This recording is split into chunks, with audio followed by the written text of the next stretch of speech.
बिहार के बच्चे कैसे होंगे शिक्षित जब डिजिटल डिवाइस से रहेंगे दूर। आपको बता दें कि केंद्रीय शिक्षा मंत्री ने लोकसभा में यह बातें रखी हैं कि बिहार के 1.43 बच्चे डिजिटल डिवाइस से दूर हैं। लेकिन बिहार सरकार का यह कहना है कि केंद्रीय टीम के द्वारा बिहार सरकार से कोई आंकड़ा नहीं मांगा गया है। ऐसे में आपको बताते चले कि ऑनलाइन पढ़ाई से बच्चों को जो समस्या आती है उस पे हम आज बात करेंगे कि ऑनलाइन पढ़ाई से ऑफलाइन बेटर है या ऑफलाइन से ऑनलाइन बेटर है। कई बच्चे ऐसे हैं जो प्राइवेट निजी स्कूल में पढ़ते हैं, वो तो ऑनलाइन पढ़ाई कर करके वो समझ लेते हैं, लेकिन सरकारी स्कूल के बच्चे जो ऑफलाइन बढ़िया से ढंग से नहीं पढ़ पाते हैं और उनके पास डिजिटल डिवाइस नहीं होता है, जिस कारण से वो ऑनलाइन क्लासेस नहीं कर पा रहे हैं। कोरोना काल में जब से स्कूल बंद रहा, तो ऐसे में तुम लोग को पढ़ाई करने में कितनी समस्या और कितनी दिक्कतें हो रही हैं ऑनलाइन क्लासेस में? स्कूल बंद होने के बाद तो बहुत सारी दिक्कतें आ रही हैं, क्योंकि ऑनलाइन क्लास में सबसे पहला प्रॉब्लम ये होता है कि कभी नेट कट जाता है, कभी डिस्कनेक्ट हो जाता है। उसके बाद ऑनलाइन में टीचर्स के साथ कनेक्ट भी नहीं कर पाते हैं हम लोग। मतलब टीचर समझाते हैं बट समझ में नहीं आती है। उसके बाद कुछ बच्चे फेक नाम लेकर क्लास में एंट्री करते हैं, उसके बाद क्लास में नॉनसेंस क्रिएट करते हैं, गाना बजाते हैं और कभी कभी तो अब्यूज़िव वर्ड्स भी यूज़ कर जाते हैं। इससे बहुत ज़्यादा तकलीफ़ हो रही है। उसके बाद आया होमवर्क सबमिशन का बात, तो होमवर्क भी ठीक से सबमिट नहीं हो पा रहा है। कुछ बच्चे करते हैं, कुछ कहीं से छाप लेते हैं। उसी में एग्ज़ाम हम लोग का भी ऑनलाइन हुआ था, उसमें भी जो पढ़ने लिखने वाले बच्चे वो पीछे हो जाते हैं, क्योंकि बाकी जो बच्चे जो नहीं पढ़ते हैं, जो बैक बेंचर्स थे, जिनका मतलब एग्ज़ाम में जिनका पास होना मुश्किल था, वो लोग अब टॉप कर रहे हैं चीटिंग कर बहुत सारी दिक्कतें आ रही हैं ऑनलाइन क्लासेस में। हाँ, क्योंकि रिवीज़न नहीं हो पा रहा है। हम लोगों का दिन भर में 3 क्लास होता है, 3 क्लास जब हम लोग का ऑफ़लाइन होता था, तो हम लोगों का 8 क्लास होता था, अब उस आधे से भी कम हो गया है। तो ऑफ़ कोर्स दिक्कतें आ रही हैं, क्योंकि टाइम का बहुत किल्लत हो गया है यहाँ पर। 3 क्लास में हम लोग अपना सिलेबस कंप्लीट कर लेते हैं, वही बहुत है, तो पिछले सिलेबस को रिवाइज़ करना वो बहुत ज़्यादा मुश्किल हो गया है। या दिक्कत होती है पढ़ने में? हम लोग को बहुत दिक्कत होती है पढ़ने में। जो पिछला सिलेबस रहता है उसका रिवीजन नहीं हो पाता है। जो मैम सर पढ़ाते हैं 3 पीरियड में, वो बहुत जल्दी-जल्दी होता है। हम लोग को क्वेश्चन आंसर अपने से बनाना पड़ता है।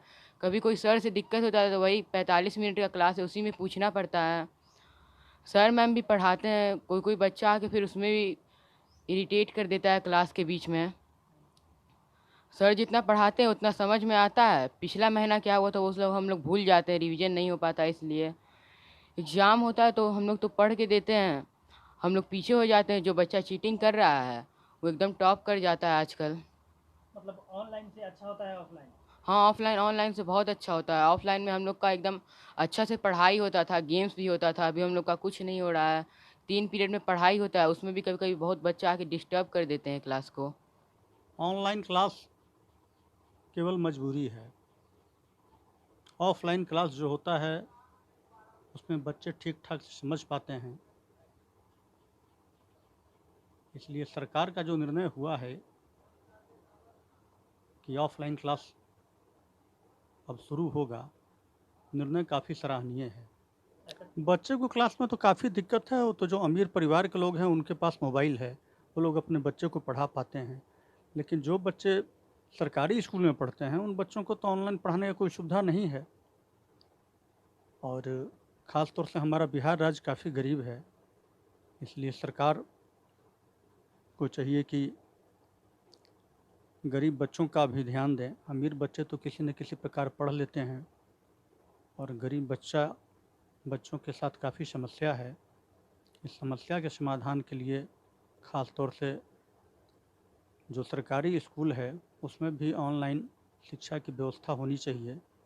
साथ ही सभी गरीब बच्चों को जो पढ़ने लायक हैं, जो पढ़ना चाहते हैं, उनको मोबाइल मुहैया कराया जाए ताकि वो ठीक ढंग से पढ़ पाएँ और राज्य का विकास हो सके।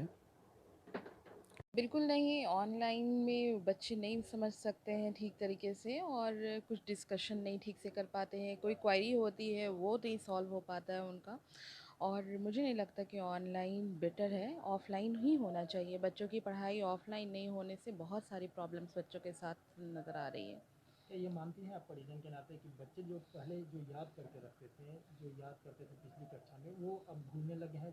लगभग 1.5 साल हो गए कोरोना महामारी के कारण स्कूल बंद हुए। बिल्कुल भूल गए हैं बच्चे जो रिवीजन करते थे स्कूल से घर आकर के, स्कूल के डर के वजह से अब वो डर नहीं रहा, क्योंकि ऑनलाइन में बच्चों को किसी तरह का कोई खौफ नहीं है कि किस तरह टीचर्स मारते थे या डांटते थे या कुछ भी करते थे। वो प्रॉब्लम अब बच्चों के साथ नहीं है। अब बच्चे बहुत ही फ्री हो चुके हैं ऑनलाइन करने में, और इसलिए वो उनकी कैपेसिटी ख़त्म हो चुकी है, भूलने लगे हैं, याद नहीं करते हैं। देखिए, कोरोना काल में जिस तरह से पूरे देश और बिहार के विद्यालय बंद हो गए, उसके बाद एक ऑनलाइन पढ़ाने का सिस्टम शुरू हुआ। तो जो बड़े स्कूल्स थे और उनके यहाँ जो पेरेंट्स थे जो उस लायक थे, उन्होंने अपने बच्चों को डिवाइस दिया, जिसकी वजह से उनकी पढ़ाई हुई। उसके बाद मीडियम स्कूल ने भी ऑनलाइन पढ़ाने की शुरुआत की, और उसमें भी जो सक्षम पेरेंट्स थे उन्होंने डिवाइस का इंतज़ाम किया और बच्चे को पढ़ाने का एक माहौल बना। लेकिन जो रूरल एरिया है, ख़ास कर के हमारे यहाँ 70% से ज़्यादा लोग जो रूरल एरिया में रहते हैं, उनके यहाँ नेट का प्रॉब्लम है, और उनके यहाँ वो सक्षम नहीं है कि वो मोबाइल ख़रीद करके अपने बच्चों को पढ़ने के लिए दें। जब उनके बच्चे तो सरकारी स्कूल में जाते नहीं हैं, जब वहाँ खाने पीने की का इंतज़ाम है, किताब का इंतज़ाम है, साइकिल का इंतज़ाम है, तो वो डिजिटल से क्या पढ़ाई करेंगे। और जो केंद्र सरकार का जो आया है आंकड़ा, मैं उससे सहमत हूँ, क्योंकि हम लोग भी देख रहे हैं कठिनाइयाँ आ रही हैं, चूँकि मैं एसोसिएशन का राष्ट्र अध्यक्ष हूँ, और प्रदेश के कोने-कोने से, देश के कोने-कोने से ये शिकायतें आ रही हैं कि स्कूल तो अपनी पूरी क्षमता के साथ पढ़ा रहा है, लेकिन बच्चे उसमें ऑनलाइन जॉइन नहीं कर पा रहे हैं। और जब उसका सर्वे किया गया, पेरेंट्स से फ़ोन करके बात किया गया, तो पेरेंट्स ने कहा कि सर, खाने का तो अभी हम लोग को ठिकाना नहीं है, हम बच्चों को एंड्रॉयड मोबाइल कहाँ से ख़रीद के देंगे। और ये बिल्कुल सही है, क्योंकि एक परिवार में एक आध मोबाइल होता है, उनके यहाँ 3-4 बच्चे होते हैं, और सबका पढ़ने का समय एक ही होता है। तो ये संभव नहीं है कि आप एक ही परिवार में 4 बच्चों को 4 मोबाइल ख़रीद के दें। नहीं, नहीं, सबसे बड़ा प्रॉब्लम जो ऑनलाइन पढ़ाई से ये है कि बच्चों की रीडिंग कैपेसिटी ख़त्म हो गई है, और बच्चे जो पिछला जो पढ़े हुए थे, वो इसलिए भूल जा रहे हैं क्योंकि वो तो देख रहे हैं ऑनलाइन, और उनको जो चीज़ दिखाई दे रहा है, जो सुनाई दे रहा है, वही वो समझ रहे हैं। और जो दूसरी सबसे इम्पोर्टेंट चीज़ है कि वो उनका लिखने का भी प्रैक्टिस ख़त्म हो गया है।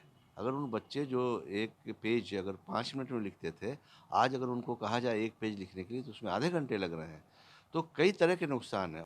निश्चित तौर पे एसोसिएशन के अध्यक्ष जो हैं उन्होंने साफ तौर पे ये कहा है कि केंद्रीय शिक्षा मंत्री ने जो बातें बिहार को लेकर के कही है उससे हम सहमत हैं। बिहार में बहुत सारी दिक्कतें आती हैं ऑनलाइन बच्चों को पढ़ाने में, और साफ तौर पे उन्होंने ये भी माना कि डिजिटल डिवाइस जो है वो सभी बच्चों के पास नहीं होने के कारण वो ऑनलाइन पढ़ाई नहीं कर पाते हैं।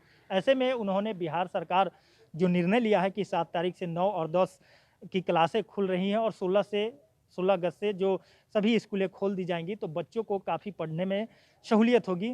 तो निश्चित तौर पे आपको बताते चले कि केंद्रीय शिक्षा मंत्री ने जो लोकसभा में अपने बातें रखी कि उन्होंने कहा कि बिहार के 1.43 करोड़ जो बच्चे हैं वो डिजिटल डिवाइस से दूर है। ऐसे में ऑनलाइन पढ़ाई में काफ़ी समस्या आती है। ये बात बिल्कुल बच्चों ने भी और उनके परिजन ने भी एक्सेप्ट किया है कि ऑनलाइन पढ़ाई में काफ़ी तरह की समस्या आती है।